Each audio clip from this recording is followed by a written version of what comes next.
الرحمن الرحیم السلام علیکم ورحمۃ اللہ وبرکاتہ۔ میں ہوں رحمۃ اللہ بلوچ، اسلامی وظیفہ چینل۔ آج آپ لوگ کو مخاطب ہوں، آ جائے سنیے کیا لکھا ہوا ہے۔ ادھر لکھا ہوا ہے کہ اپنے دولت پر ناز نہ کیجیے۔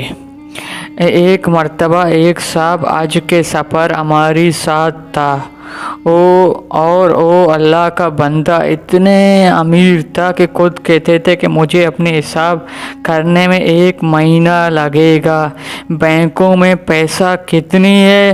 اس نے حج کا انتظامیہ کو یہی پر بڑے ہوٹل میں کمرہ بک کرایا، پھر اس نے ایک لوین مہنگا گاڑی کرائے پر لیا۔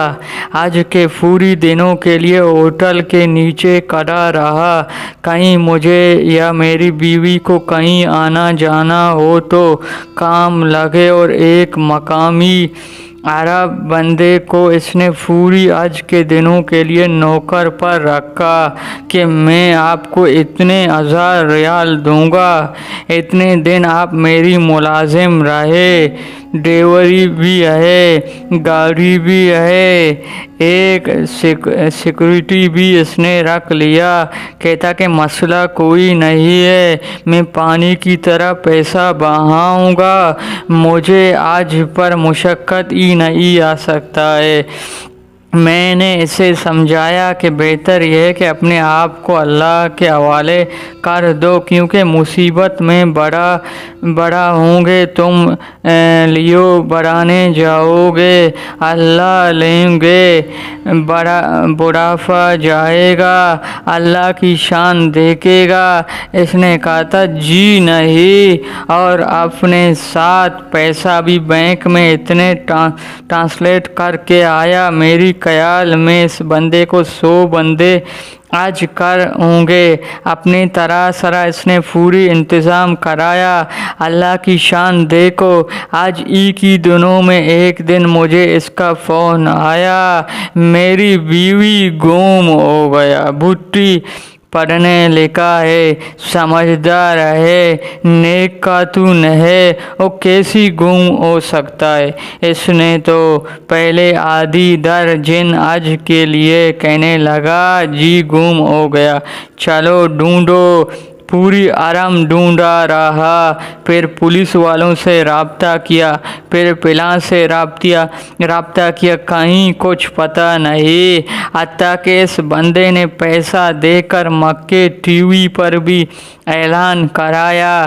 ٹی وی کے اوپر اعلان ہوا، کسی کو پتہ ہوا کہ بتایا، پولیس والوں کو کہا، حتیٰ کہ اپنے رسوخ کے ذریعے اس نے گورنر مکے سے رابطہ کیا، اور اس کے ذریعے اس نے پوری پولیس کو پیغام بھیجا۔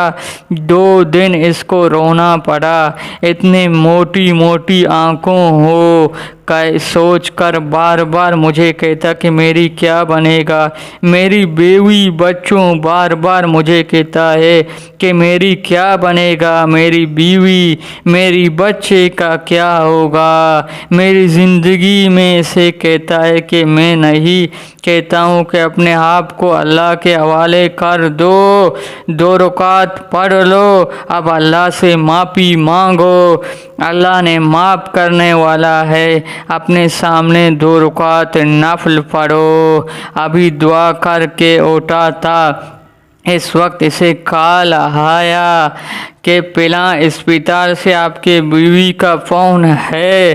ہوا یہ کہ بیوی نے گرمی میں کہیں طواف کی، اس کے آگے 2 رکعت نفل پڑھنے کے لیے ایک جگہ پر بیٹھا ہوا، وہیں پر بے ہوش ہو گیا، جس کو کہتا ہے وہ ہو گیا۔